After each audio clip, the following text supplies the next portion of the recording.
is my distinct honor to be able to introduce our keynote speaker this evening, Judge Janeice Martin. She received her undergraduate from Duke and her law degree from University of Florida. And from a young age, she distinguished herself as a strong competitor with fierce determination to achieve whatever goal she set in front of her. For example, she was the women's intramural tennis champion at Duke, and that determined spirit was also exemplified when she once camped out for 21 days right behind the team, to get seats right behind the team for the Duke-Carolina game. Now, she is a county court judge who has numerous responsibilities that include running all 3 of the county's adult treatment courts that include the drug court, mental health court, and the veterans treatment court. And now we take a lot of pride in Judge Martin, 1, because she's a homegrown success story. 2, she's one of the favorite speakers we have for the LCF programs, as she's asked back year after year. She educates, motivates, and inspires all those that are fortunate enough to hear her. Now, her career and service to others has been punctuated with numerous recognitions, such as the 2007 Woman Lawyer of the Year by the Collier County Association of Women Lawyers, the 2017 Mental Health Advocate of the Year by NAMI of Collier County, and she was the first recipient of what is now her namesake award, the Janeice T. Martin Equal Justice Award given by the Legal Aid Services of Collier County, and many more that we don't have time for tonight. However, while she is certainly deserving of all of these accolades, the reason why she's respected and cherished by this community is really because of her relentless pursuit of helping those who often find themselves helpless, desperate, in need of a personal champion who will not only light the path to a better future, but also help them take those first critical steps towards success.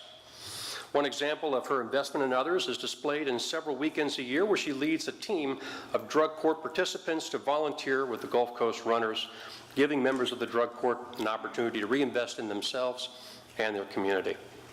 And most recently, she's been one of the most vocal and articulate leaders in working with the county, NCH, the sheriff, David Lauren Center, and many others to formulating a long-term strategic plan for improving mental health in Collier County. She invests her talents and experience in the youth of our community, such as this past year, when she served as one of the coaches for the Lely High School mock trial team, where they finished in 2nd place, which was the best finish for Lely in recent history. So when you boil it all down, I think the biggest lesson to take away is make sure Judge Martin is on your side. She never gives up. She's relentless. And the fact is, if you're focused on helping others, making this community a better place, Judge Martin's already going to be on your side, and likely she'll already be a few steps ahead of you, leading the charge. Would you join me in welcoming Judge Janeice Martin, our keynote speaker for this evening?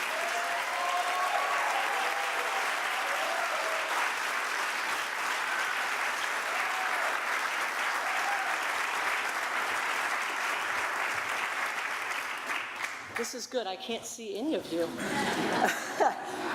Thank you, Michael. I wasn't nervous until you did that. If I can, before I get started, there's one other dignitary in the room that's near and dear to my heart, Representative Dudley Goodlett, one of my mentors, great leader.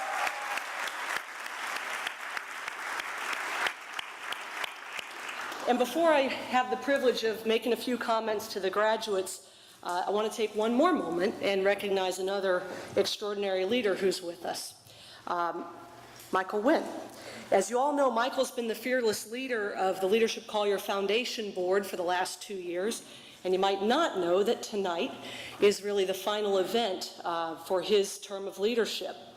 As our leader, he has calmly led our group through some challenges, through some transitions, but also through tremendous growth and achievement. Fortunately, we still get him for 2 more years as our past chair, and we're incredibly grateful, Michael, for your many years of service to the Chamber and to Leadership Collier Foundation. Let's all give him a big round of applause.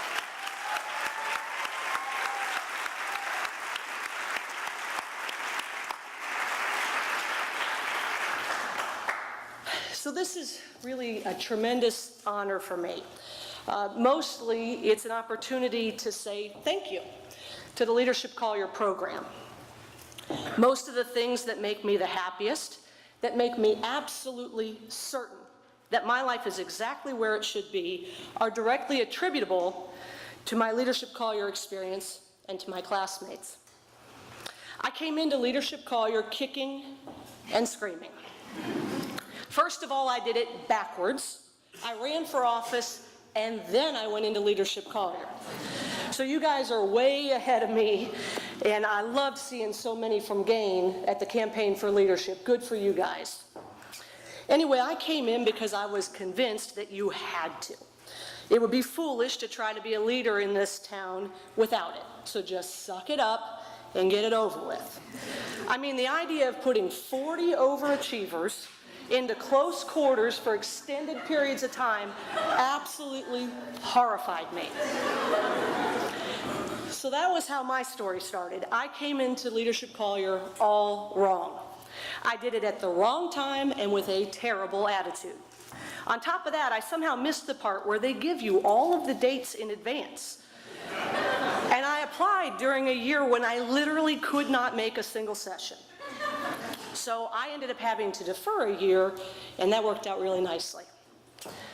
Because once I finally got my cranky, screwed up self to Leadership Collier, everything has been fairly amazing ever since.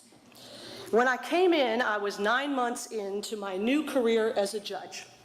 My paranoia was at a fever pitch because your whole first year is spent learning about all the ways that you can break these incredibly strict judicial rules and ruin your career. And even better, everybody warned that the job was superbly isolating. You have to be so careful when making new friends. You really shouldn't trust anyone. And you have to avoid any appearance of bias or impropriety. And you have to realize that everyone is watching you all the time. Perfect. So I march into the kickoff with my bad attitude and my paranoia.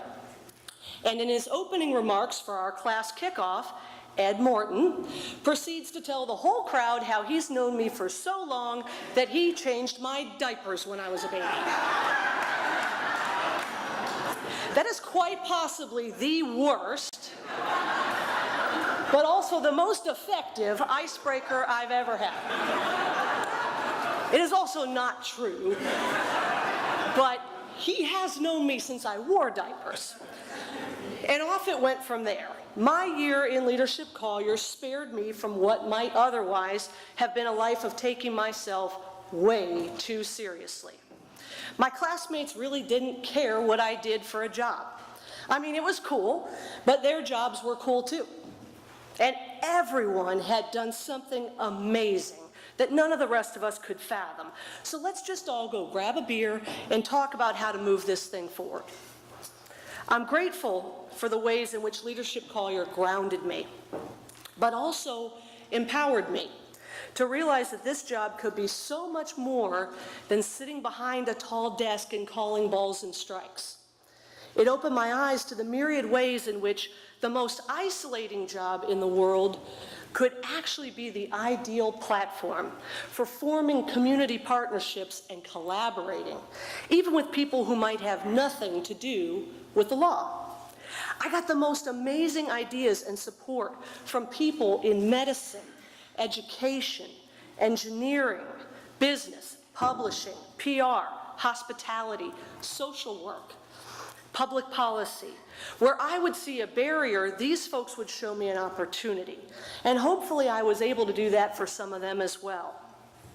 The setting for much of this brainstorming was the Shady Palm Pub, where our class held the distinction of having the most robust post-graduation reunion schedule ever. We met for happy hour every week.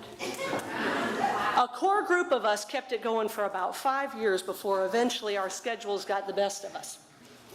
But at those meetings every week, we did indeed keep it moving forward.